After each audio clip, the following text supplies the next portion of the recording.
Do you want to know how to get all the leather pieces for the Mandalorian costume at an affordable price? Well, I'm going to tell you how I did it today on Darth Rage Reviews.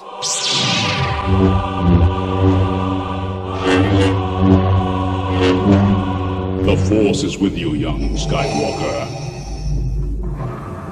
But you are not a Jedi yet. Greetings, Force fans, and welcome to another episode of Darth Rage Reviews, your source for the Force. So business first, guys, we're in giveaway season. So it would behoove you to go ahead and hit that subscription button and to hit the notification bell so you are notified when I drop videos, because pretty soon I'm going to be dropping a giveaway video on this Luke lightsaber that I want to give to one of you. So details all around the interwebs. Go check it out. Mainly on my channel. I don't think anybody else, but it's mainly on my channel. Anyway, today, guys, we're talking leathering and weathering leather or fake leather and weathering my cape as well. So I want to take you guys through some bits and pieces for, I think, what really scared me the most going into this Mandalorian cosplay build, and that was the leather pieces. The leather, if you go with legit real leather made by somebody that knows what the hell they're doing, you're looking at, you know, almost $1,000 on just the leather pieces for this costume. I did not have almost $1,000 for just the leather pieces for this costume, so I needed to come up with an alternative. So I went with the fake leather route and went to some of my trusted websites. Amazon. Everybody, I don't know if you guys have heard this website called Amazon. I found it a while ago. You can buy stuff. So Amazon, I got the bandolier from, and then Unibuy Plus, I got these boots from. Bandolier was $99, and the boots were $35, $40, I think. So a very, very affordable version, but you get cosplay leather, pleather. It just doesn't, you know, typically look as good as it should. So I want to walk you through the process of how I took that and then turned it into, if you look at that, I mean, that looks like nice faded leather. You know, very, very cool. I do have a video on, you know, me doing this. It's a short on the Mandalorian cosplay build playlist that I have, so go check that out. But how do you turn pleather into looking like real leather? Well, I did it with my bandolier. And with this one, I actually recorded the process so you can see. It's a very simple process. I just used some acrylic paint. Since it's kind of just a dusting that I'm doing on top of it, I didn't feel like I needed to get any leather paints or anything like that. So I just grabbed some burnt sienna, and I'll let you guys watch the process. It's, you know, the process of me putting together or weathering this whole bandolier. You know, it took me maybe 20 minutes to do, and here you go. Take a look. Weathering leather, I tend to use a raw sienna paint, and what I'm doing here is just an acrylic paint, and it's a dry brush technique. So I'm getting paint on the brush, and then you see I'm kind of, you know, just getting as much of the paint off of it on that plate as I can. So you're really just kind of dry brushing it along here. Now, I didn't feel the need to go get any kind of leather paints for this. It's such a small amount that I'm putting on there. I didn't really feel like I needed that. I'm just using an acrylic paint. And like weathered leather, I'm going to kind of focus on seams here and the places that I feel like the leather would have rubbed down. This raw sienna is kind of the universal color of dirt. It also works really well as a faded leather. So one of my problems with cosplay leather is that you can't really fade it naturally. It just wears down. So in order to give it that appearance of real leather, you need to paint it. So I went through and painted all this. And again, just focusing on the areas where I feel like it would wear down due to being brushed against things. And, you know, the seam lines, just like natural leather. I mean, let's face it, Mando has gotten into a whole lot of dirt, and this thing would definitely, you know, show that. And, you know, this kind of goes two ways. It makes it look like faded leather, and it makes it look like dirt. So I did this on the whole thing, no kind of clear coat or anything on top of it. I just let it sit. And then when you're finished, you get that look. And, I really think this came out well. It looks like it's kind of dirty, faded, dusty, burnt. He's, spent so much time in the dirt that this thing would have attracted some wear and some tear. So very, very happy with that, how that turned out. Again, I saw this on the Adam Savage when he was doing the Mandalorian helmet. He was talking about his complaint with a lot of the Mandalorian cosplays is that they're too clean. Nothing in the Star Wars universe is clean, and you've really got to take advantage of that and weather these props, weather these costumes up, make them look dirty, because that's what they should look like.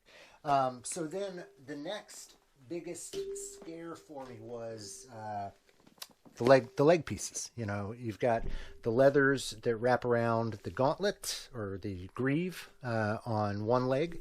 So there's 2 leather straps on that, and then you've got an entire leather gaiter greave itself. So how did I make this and this? Guys, this was a lot easier than I thought it would be. So this was all told, I think about $30 worth of cosplay leather, but I used less than half of what I bought. So you could probably get by with, $10 worth of this stuff. I bought a couple yards of, I'll show you the fabrics in a minute. Hold on, let me get this unvelcroed. So I bought a couple yards of 2 fabrics. It was a lighter leather. It almost had kind of a gaiter texture on it, and then a darker leather. So these 2 fabrics, 2 yards of each of them. And again, I got all of this, and I still have 70% of what I bought in my drawer. So I could have probably got by on like $10 worth, maybe a half yard of each of them.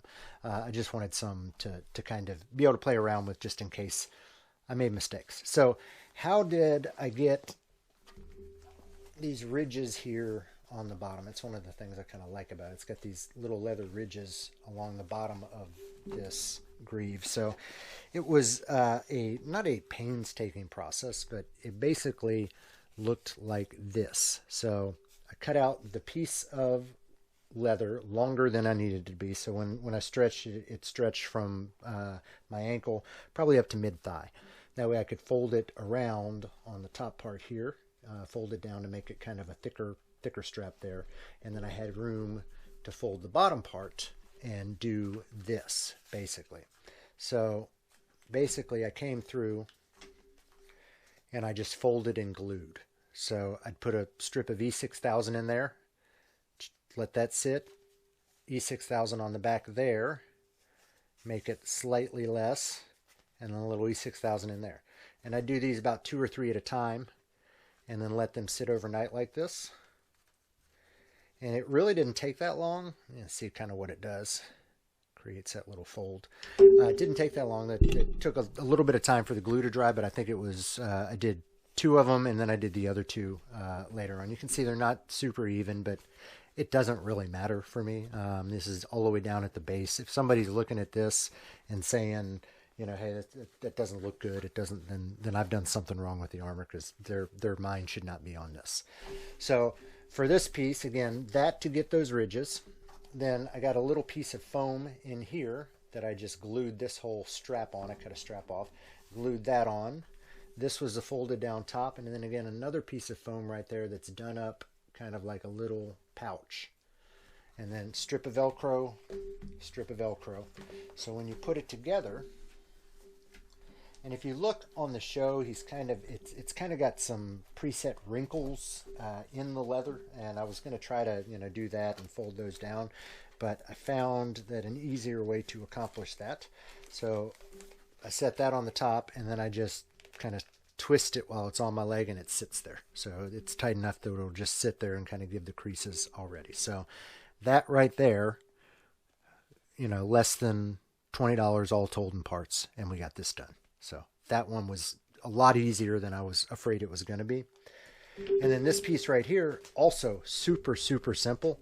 So it's all glued down now, so I can't really, show you what I did, but I had a strip of the lighter color leather, and then a strip of the larger color leather. And again, I cut them wider than they need to be so I can seam them over and glue that down, so then you don't have any kind of, you've got a seam here on the sides. Then I went through and cut little slits in the back leather and simply slid this through, popping it up on each of these, and I kind of glued it on both ends and it sticks there. And these just slide right in. Again, very, very simple. You know, maybe all told $20 in parts. This is just a wooden dowel that I painted silver and cut into these pieces. Again, it's all the way at the bottom of the boot, so it really doesn't matter the bottom of the greave. And then to attach this all to the greave, I've got a little Velcro here and a little Velcro there that attach to Velcros that I've got on the back here.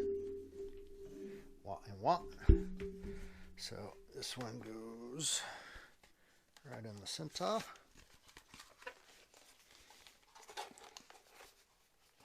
That one on top there. And then it sticks. For the bottom piece, same thing. And the bottom piece holds the spoon in there for the back of the thigh. This one isn't actually even attached to the greaves, and that is just a Velcro strap like that. So again, super simple for these pieces. So to cover a little bit more of the weathering, so I did some work on the cape. This week's episode, spoiler alert, if you haven't been watching Book of Boba Fett, it's turned into the Book of Mando. We got some really good shots of the back of his cape. And so I've started to add the tattering and tearing at the bottom. And there were a lot more holes in it than I thought there were. So my boy's seen some damage.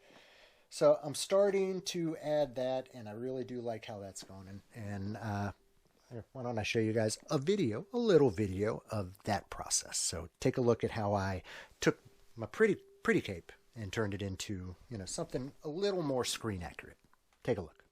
So I went through initially and just frayed the bottom. I was just going up, and you can see kind of cutting out little pieces of this.